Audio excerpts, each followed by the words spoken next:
As a Treasurer, let's have a listen into Jim Chalmers. Pay tribute to Premier Mark McGowan for his tireless, persistent, dedicated advocacy on behalf of the people of WA.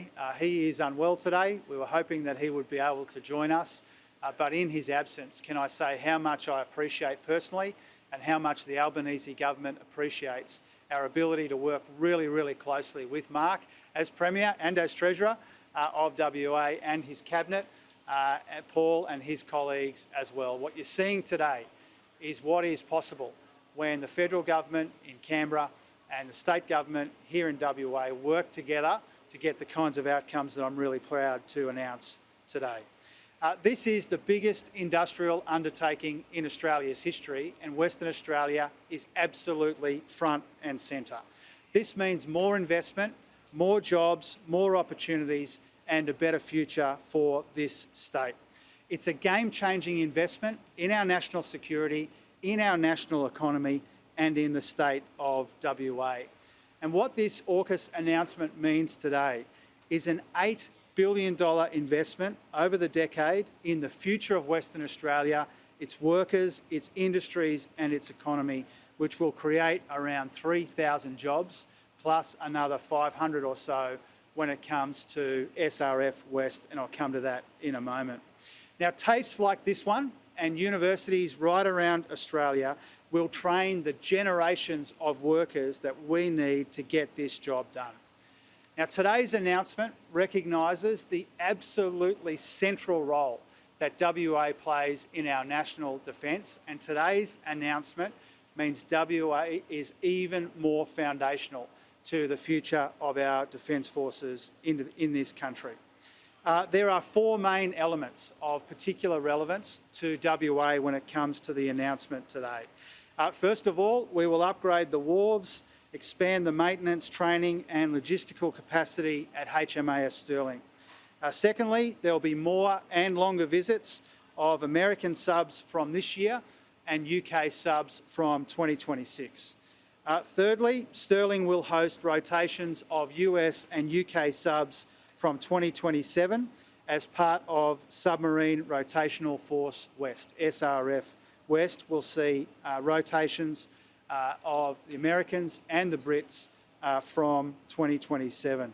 And fourthly, this will be the home to Australian nuclear-propelled subs when they begin to arrive from the early 2030s as well.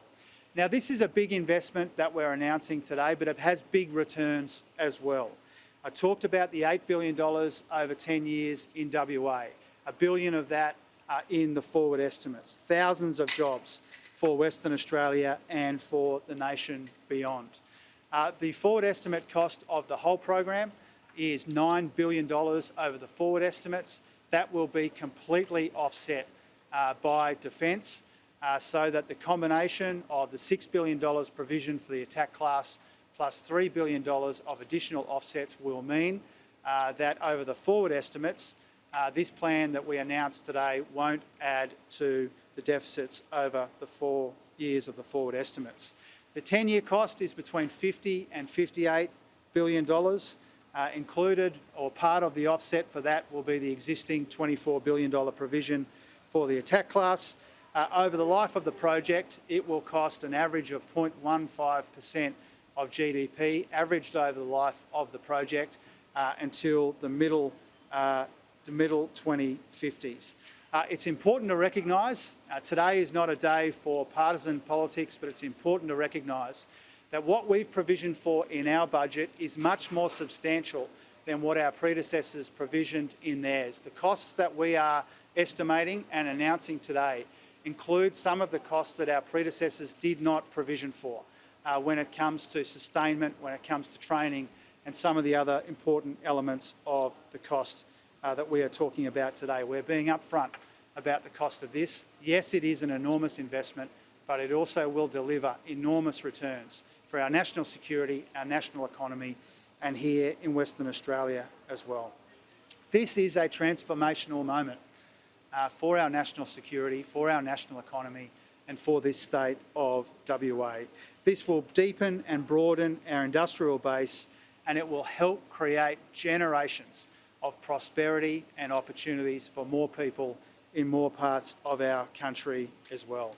It's all about security, stability and resilience in our region, but also in our economy. The Prime Minister said to President Biden earlier today, yes, this is a national security policy, but it's also an industrial policy, and it's also an economic policy which will deliver big dividends for our national economy and our people.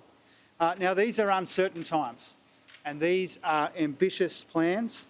The people of Australia will rise to this occasion, and when they do, the people, the workers, the students of Western Australia will be absolutely front and centre in the effort to make this deal that's announced today a reality and to deliver on in all of the ways that I've outlined today.